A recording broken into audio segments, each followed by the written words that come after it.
Dalam ilmu tasawuf,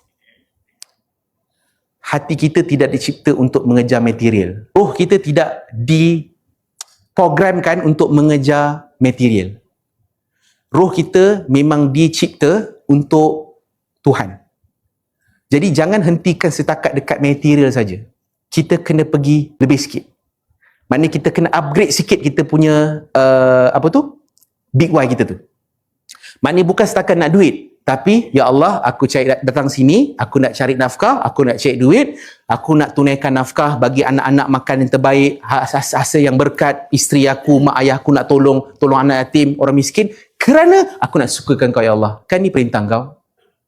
Dan dia akan jadi a big why, dan Allah Subhanahu Wa Taala akan turunkan kekuatan yang kita pun tak sangka kita akan dapat. Seperti mana manusia-manusia terdahulu yang ikut logik akal, sebenarnya dia tak mampu tapi Allah mampukan.